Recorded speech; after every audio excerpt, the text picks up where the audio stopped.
Քմային նշիկներ, անտեսել թե բուժել, 3 խնդիր, որ չպետք է անտեսվեն ծնողների կողմից։ Երեխայի նշիկները կարծես մեծացել են կամ երեխայի նշիկների վրա ինչ որ փառեր ենք նկատում, շատ հաճախ ուղեկցվում են շատ սուր ցավերով, շատ ջերմության բարձրացմամբ, կուլ տալու դժվարությամբ սաստիկ ցավ է լինում ոգորթում։ Որոնք են այն հիմնական նշանները, որոնք պետք է այսպես ահազանգ լինեն ծնողների կողմից դիմելու բժշկի։ Ծնողները ասում են, որ առավոտյան կամ ցանկացած ուտելուց հետո երեխաների ատամները լվանում են, կատարում ենք բերանում ողողումներ, բայց միևնույն է տհաճ հոտ է գալիս բերանից, սա նույնպես քրոնիկ տոնզիլիտի նշաններից մեկն է։ Երբ է վիրահատությունը ցուցված։ Ցուցում ենք վիրահատություն ելնելով երեխայի գանգատներից, բուժառուի գանգատներից, կլինիկոանամնեստիկ տվյալներով ենք առաջնորդվում։ Իսկ ճիշտ է, որ մեծացած քմային նշիկները կարող են լինել առողջ եւ միշտ չէ վիրահատությունը ցուցված։ Այո։ Դուք դիտում եք Միֆեր առողջության մասին հաղորդումը, բարև ձեզ։ Երեխան ամենաթանկն է ծնողի կողմից, սակայն կան երևույթներ, որ անտեսվում են գրեթե բոլոր ծնողների կողմից։ Քմային նշիկներ, անտեսել թե բուժել, 3 խնդիր, որ չպետք է անտեսվեն ծնողների կողմից։ Կզրուցենք քիթ, կոկորտ, ականջապան Կարինե Սարգսյանի հետ, բարև ձեզ բժշկուհի, ուրախ եմ ձեզ ողջունել։ Ողջունում եմ ձեզ։ Անդրադառնալու ենք քմային նշիկներին, շատ տարածված խնդիր է երեխաների շրջանում եւ շատ են հարցերը ու նաեւ միֆերը, որոնք փորձելու ենք կոտրել։ Ամենասկզբում ասենք, ինչ դեր ունեն նշիկները երեխայի օրգանիզմում։ Քմային նշիկները կազմում են լիմֆոիդ համակարգի մաս եւ բերանի խոռոչում իրականացնում են պաշտպանական ֆունկցիա, իրենց վրա վերցնելով բերանի խոռոչով ներթափանցվող մանրեներն ու վիրուսները։ Ինչու են նշիկները մեծանում։ Կարող է լինել հաճախակի հիվանդացությունների ֆոնի վրա երեխաների մոտ կամ այլ լոր պաթոլոգիաներով ասոցացված։ Որ տարիքում է ավելի շատ հանդիպում այս խնդիրը։ Հիմնականում սկսած 3 տարեկանից արդեն ծնողներին սկսում է անհանգստացնել երեխաների մոտ հաճախակի կրկնվող թարախային անգինաները, որպես այդպիսին տարիք հստակ չենք կարողանում նշել, բայց հիմնականում 3 տարեկանից սկսած։ Հաճախակի հիվանդանալու անգինաների պատճառները քմային նշիկներն են։ Այո, հաճախակի անգինաների պատճառը քմային նշիկներն են եւ հաճախակի հիվանդանալու ֆոնի վրա կարող են առաջանալ արդեն բնականաբար քրոնիկ դեկոմպենսացված տոնզիլիտ եւ որի արդյունքում ունենանք արդեն այլ բարդություններ։ Ծնողները ավելի հաճախ գանգատվում են երեխայի մոտ նկատվող մեծ նշիկների անցքերով, որոնց մեջ թարախներ են հավաքվում, հա, եթե կարող ենք այսպես ասել, սա քրոնիկ տոնզիլիտի նշան է եւ արդյոք այն վտանգավոր է, ինչ բարդություններով է հղի։ Այո, դրանք քրոնիկ տոնզիլիտի նշաններն են եւ շատ հաճախ շատ ծնողներ իզարմանս մեզ շատ ուշադիր են լինում, շատ հետևողական են լինում եւ իրենք են հենց առաջինը նկատում, որ երեխաների նշիկները փոփոխված են եւ գալիս են հենց այդ հարցով, որ բժշկուհի երեխայի նշիկները կարծես մեծացել են կամ երեխայի նշիկների վրա ինչ որ փառեր ենք նկատում կամ ինչ որ դեղնավուն, այո, կամ սպիտակ քարեր ենք նկատում, որ հենց առաջին գանգատներն են լինում ծնողների համար դրանք, հա, արտաքնապես փոփոխված նշիկների դեպքում։ Պետք է վախենալ։ Ոչ թե պետք է վախենալ, այլ պետք է ուշադրություն դարձնել եւ արդյունքում պետք է իրականացնենք համապատասխան ճիշտ ախտորոշում եւ որից հետո արդեն ճիշտ բուժում։ Եվ այդ դեպքում պետք չէ վախենալ։ Բայց ինչ բարդություններով է դրանք հղի, եթե ծնողը անուշադրության է մատնում երեխայի նշիկներում առկա այդ դեղին վշտիկները։ Մենք դրանց անվանում ենք քրոնիկ տոնզիլիտի ախտանիշներից մեկը եւ այստեղ բարդությունների մասին խոսելիս կցանկանամ նշել, որ ունենում ենք տեղային լոկալ բարդություններ եւ համակարգային բարդություններ արդեն դեկոմպենսացված տոնզիլիտի դեպքում։ Տեղային Այո, բարդությունները, տեղային որոնք են բարդությունների մասին խոսելիս այստեղ շատ հաճախ դիտվում է հաճախակի անգինաներով հիվանդանալու արդյունքում ունենում ենք պարատոնզիլյար աբսցեսներ, ունենում ենք ռետրոֆարինգյալ աբսցեսներ, որոնք շատ հաճախ ուղեկցվում են շատ սուր ցավերով, շատ ջերմության բարձրացմամբ, կուլ տալու դժվարությամբ սաստիկ ցավ է լինում ողորթում եւ հենց առաջին գանգատներն են, որոնք որ նշած իմ գանգատներ խուսափում են սննդի ընդունումից շատ հաճախ եւ Անդրադառնում է տրամադրության Այո։ վրա, ինքնազգացողության վատացում է նկատվում, ինչպես նաև ֆիզիկական ակտիվության իջեցում, հա, պասիվ են դառնում երեխաները։ Այո, չեն ցանկանում խոսել, որովհետև շատ է ցավում, եւ հենց այդ պատճառով արդեն խուսափում են ակտիվություն ցուցաբերել։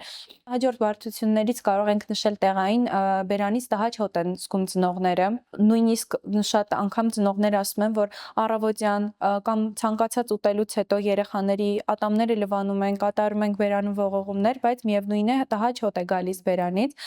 սա նույնպես քրոնիկ տոնզիլիտի նշաններից մեկն է։ Համակարգային բարդությունների մասին խոսելիս կցանկանամ այստեղ առանձնացնել 3 ամենակարևոր խնդիրները, որոնց պետք է ուշադրություն դարձնենք, որը հարուցում է դեկոմպենսացված տոնզիլիտը։ Դրանք սրտի բորբոքային հիվանդություններն են, երիկամային հիվանդություններն են, օրինակ գլոմերուլոնեֆրիտի տեսքով, եւ ռևմատիկ հիվանդությունները հոդաբորբեր են հարուցվում եւ շատ երեխաներ գանգատվում են պարբերաբար կրկնվող հոդացավերից, որոնք ուղեկցվում են թարախային անգինաներով։ Բժշկուհի, որոնք են այն հիմնական նշանները, որոնք պետք է այսպես ահազանգ լինեն ծնողների կողմից դիմելու բժշկի, որովհետև քմային նշիկները մեծացած են եւ արդեն կոնկրետ խնդիր են ներկայացնում։ Տարվա կտրվածքով մոտ 4-ից 5 անգամ դրվագները թարախային անգինաների կապակցությամբ իմ նշած կրկնվող հոդացավերը, որ երեխաները խուսափում են անգամ ֆիզիկական ակտիվություն ցուցաբերել, քանի որ ունենում են ցավեր, բացի հոդացավերից առհասարակ կարող են խուսափել ֆիզիկական ակտիվություն ցուցաբերելուց, նշում են, որ մի փոքր քայլում են եւ սկսում են հոգնել, սկսում են իրենք դադարեցնել քայլքը, գիշերային խռմփոցներ կարող են դիտվել, բայց եթե ունենում ենք հիպերտրոֆիկ քմային նշիկներ, այս դեպքում գիշերային խռմփոցները ինչպես են առաջանում, հա, հորիզոնական դիրքում քնած ժամանակ նշիկները հիպերտրոֆիկ հպվում են միմյանց եւ փակում են բկանցքի մի մասը, հա, եւ այդ դեպքում առաջանում են գիշերային խռմփոցներ։ Եվ այս դեպքում գրականության մեջ ունենք տերմին համբուրվող նշիկներ,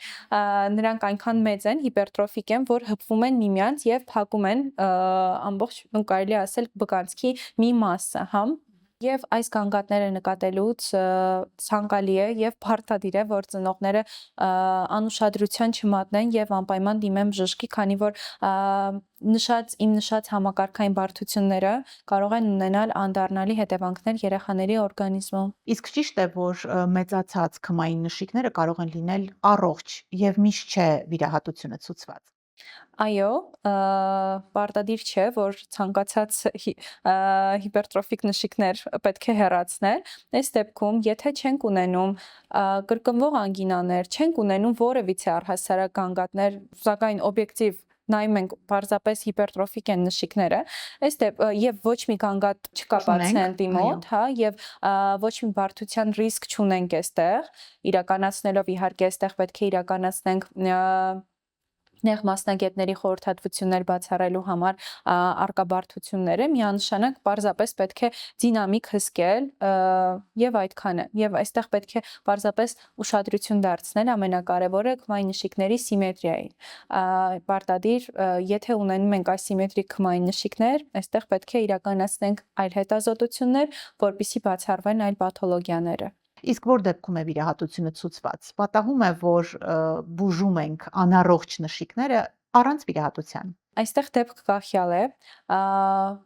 պետք է ոչ միայն առաջնորդվենք այս պարագայում պացիենտի գանգատներով, բուժառույթ գանգատներով, այլ նաև պետք է իրականացնենք կլինիկո-լաբորատոր հետազոտություններ, որոնք ինչպես նաև այլ նեղ մասնագետների խորհրդատվություններ, այստեղ մասնավորապես մենք համագործակցում ենք սրտաբանների, ռևմատոլոգների եւ նեֆրոլոգների հետ լիարժեք բացառելու համար համակարգային բարդությունները եւ այդ դեպքում եթե բացառվում են համակարգային բարդությունները իրականացնում ենք տեղային բուժում, եթե տեղային բուժմանը դրական արդյունք չենք ունենում, նոր արդեն մտածում ենք հեռացման մասին, տոնզիլեկտոմիայի մասին։ Իսկ ինչ է իրենից ներկայացնում տեղային բուժումը։ Տեղային բուժումը իրենից ներկայացնում է հակաբակտերիալ բուժում ըստ ցուցման, ամենակարևորը պետք է նշենք, տեղային հակաբորբոքային միջոցներ, հակասեպտիկներ, ինչպես նաև ֆիզիոթերապևտիկ բուժում, Անդրադառնանք ժողովրդական բժշկությանը, շատ մայրիկներ չդիմելով բժշկի, փորձում են ինքնաբուժությամբ վերացնել երեխայի նշիկներում արկա, հա, այդ դեղին բշտիկները, թարախ կոչվածը, ժամանակին, չգիտեմ, սպիտակ նավթի օգնությամբ, հետո մեղրի, ես լսել եմ նաև յոդի լուծույթներ են պատրաստում, մաքրում, դա անվտանգ է, ինչ վտանգ կարող է ներկայացնել։ կարող են կայրել լորձաթաղանթը, խիստ դեմ եմ սպիտակ նավթի կիրառությանը, ինչը վերաբերվում է մեղրով կամ այլ բուսական միջոցներով օգտագործմանը, հիմա կանդրադառնամ յոդին, մեղրի դեպքում երեխայի մոտ կարող է դիտվել ալերգիկ ռեակցիա։ Եթե կա ալերգիա մեղրի նկատմամբ։ Այո, օրինակ, ինչը վերաբերվում է աղ սոդա ողողումներին, իրականում դրան դեմ չենք, մենք ինքներս նշանակում ենք աղ սոդա ողողումներ եւ այլն, բայց այստեղ ծնողները մի փոքր կոնցենտրացիան են խախտում եւ կարող են շատ խիտ պատրաստել լուծույթը եւ որի դեպքում նորից ունենանք լորձաթաղանթի գրգռում կամ ալերգիա։ Որքան է ճիշտ բժշկուհի խորհուրդ տանք 1 բաժակ գոլ ջրին 1 թեյ գտալ սոդա, 1 թեյի գտալ սոդա, այո։ Կես թեյի գտալ աղ։ Ճիշտ եմ։ Ճիշտ եմ։ Պաստորեն դուք տեղեկացած եք։ Այո։ Նու այստեղ մի փոքր հարաբերական է, կախված է երեխայի կամ մի խոսքով դեպք կախյալ է, այսպես որ բաժիններ չասենք, բայց ընդհանուր առմամբ ավելի լավ կլինի դիմել բժշկի, նոր հետո այդ ժողովրդական կիրառությունները դնենք մի կողմ։ Ողողումները վնաս չեն տա, մինչ դիմելը բժշկի։ Իսկ յոդի մասին։ Յոդի մասին աղ սոդա եւ յոդ, այդտեղ պետքա ասեի, որ աղ սոդա եւ յոդ, յոդը որովհետեւ ինչու, որովհետեւ նույնպես կարող է հարուցել ալերգիկ ռեակցիա դրա մասով։ Բայց միայն յոդ քսելը չարժե։ Չէ։ Վնաս կարող է։ Ճիշտ, ավելի լավ է դիմեմ բժշկի եւ ստանան համապատասխան բուժում։ Ուրեմն խոսենք վիրահատության մասին, երբ է վիրահատությունը ցուցված քմային նշիկների անառողջ լինելու պարագայում եւ պետք չէ վախենալ վիրահատությունից։ Ցուցում ենք վիրահատություն ելնելով երեխայի գանգատներից, բուժառուի գանգատներից, կլինիկո-անամնեստիկ տվյալներով ենք առաջնորդվում ենք կլինիկո-լաբորատոր հետազոտությունների արդյունքներով անպայման, ինչպես նաև այլ նեղ մասնագետների խորհրդատվությունների հիման վրա ենք դնում ցուցումը տոնզիլեկտոմիայի։ Ինչը վերաբերվում է արդյոք բարդ է, թե բարդ չէ, ինքը բարդություններով հղի է վիրահատությունը, որովհետև ինչպես ցանկացած վիրահատություն, այնպես էլ տոնզիլեկտոմիան զերծ չի մնում այդ վիրահատություններից, որ ինքը բարդություններ չի պարունակում իր մեջ։ Այստեղ պետք է պարզապես նշեմ, որ տոնզիլեկտոմիան առանձնանում է իր բարդություններով նրանով, որ վիրահատության ընթացքում կարող ենք ունենալ եւ ներվիրահատական եւ հետվիրահատական արյունահոսության ռիսկ, պայմանավորված անատոմիայով, եւ այս դեպքերում հետվիրահատական արյունահոսության ռիսկը բացառելու նպատակով խիստ ցուցում ենք տոնզիլեկտոմիայից հետո մեր տնային ռեժիմը, մեր սննդակարգի խիստ պահպանումը եւ շատ հաճախ ունենում ենք հետվիրահատական արյունահոսություններ միայն այն պարզ պատճառով, որ պարզապես խախտել են դիետան եւ չեն հետեւել սննդակարգին։ Իսկ մենք խիստ զգուշացնում ենք եւ բացատրում ենք, թե ինչ հետևանքներ կարող է ունենալ հետվիրահատական արյունահոսությունը եւ ինչեր չի կարելի եւ ինչ է պետք անել, որպեսզի չարյունահոսեն եւ անգամ ինչ է պետք անել արյունահոսության դեպքում։ Կարող ենք անդրադառնալ այդ կարելի չի կարելիներին։ Այո, նախ նշեմ, որ հետվիրահատական շրջանը տևում է 14 օր տոնզիլեկտոմիայի դեպքում եւ 14 օր բացառապես ցուցում ենք սննդակարգի խիստ հսկողություն, ինչը դա իրենից ենթադրում։ Ամեն ինչը պետք է ուտեն համասեռ զանգված, ամեն ինչը կոշտ չլինի, անգամ շեշտում ենք ավելի պարզ բացատրելու համար ծնողներին, որ յուրաքանչյուր բան երբ որ տալիս եք երեխային, համեմատեք կարտոֆիլի պյուրեի հյուսի պես է, եթե այդպես է, ապա տվեք, եթե ոչ, ապա մի դիմեք ռիսկի, հա։ Որովհետև կարող է արյունահոսել։ Այո, հետ վիրահատական արյունահոսություն կարող ենք ունենալ եւ նշեմ, որ շատ ծնողներ պահում են ընթացակարգը, բայց շատ երեխաներ գողանում են եւ ուտում են, այն դեպքում էլ ենք ունենում, նման դեպքեր էլ ենք ունեցել, բայց միշտ չէ, որ պետք է լինի այս բարդությունը, այսպես կոչված, պետք չի, որ ծնողները վախենան սրանից, պարզապես պետք է լինեն տեղեկացված, թե ինչեր կարող են լինել այդ դեպքերում։ Անդրադառնանք տարածված միֆերին, բարձենք իրականությունը, քմային նշիկների հեռացումը իջեցնում է իմունիտետը, ճիշտ է։ Ոչ, ինչու եմ ժպտում, որովհետև շատ տարածված միֆ է եւ ասում են, որ միևնույն է, դրանք պետք են օրգանիզմին, քանի որ ես ինչպես սկզբում նշեցի, նրանք իմուն համակարգի մաս են կազմում եւ ունեն պաշտպանական դեր։ Այո, համաձայն եմ դրա հետ, բայց այլևս դադարում են իրենց լիարժեք ֆունկցիան կատարել, երբ որ իրենք ճակերտավոր հիվանդ են, հա, այլևս իրենք իրենց պաշտպանիչ ֆունկցիան չեն իրականացնում։ Եվ այս դեպքում վիրահատությունը տոնզիլեկտոմիան ճիշտ է։ Միֆ համար 2. Նշիկների հեռացումը ազդում է սեռահասունացման, անգամ պտղաբերության վրա։ Սա եւս շատ տարածված միֆ է։ Նշեմ, որ լիմֆոիդ հյուսվածքը, մասնավորապես այս պարագայում քմային նշիկները, սեռական համակարգի մաս չեն կազմում եւ ոչ մի կերպ չեն կարող ազդել երեխայի, նու այստեղ անգամ նշեմ, որ շատ ծնողներ անհանգստանում են իրենց տղա երեխաների համար, այո, չեն ազդում ոչ երեխայի սեռահասունացման վրա, մասնավորապես տղա երեխաների եւ ոչ էլ չեն ազդում հետագայում նրա պտղաբերության ֆունկցիայի վրա եւ սա իսկապես լիարժեք միֆ է։ Ոչ մի կապ չկա։ Նշիկների խնդիրը երեխայի մոտ տարիքի հետ կանցնի։ Միֆ թե իրականություն։ Միֆ։ Քանի որ չի անցնի եւ բացի դրանից չի բուժվում անառողջ նշիկը։ Ոչ, եւ բացի դրանից արդեն ունենալու ենք մեր նշած բարդությունները, որոնք որ ցանկալի չեն, որ ընդհանրապես լինեն։ Ամենահաճախը համակարգային հանդիպում են սրտի բորբոքային հիվանդությունները, ռևմատիկ հիվանդություններ ունենալու ենք, հաճախակի հոդաբորբեր եւ ունենալու ենք երիկամային հիվանդություններ։ Դրա համար կարծում եմ, որ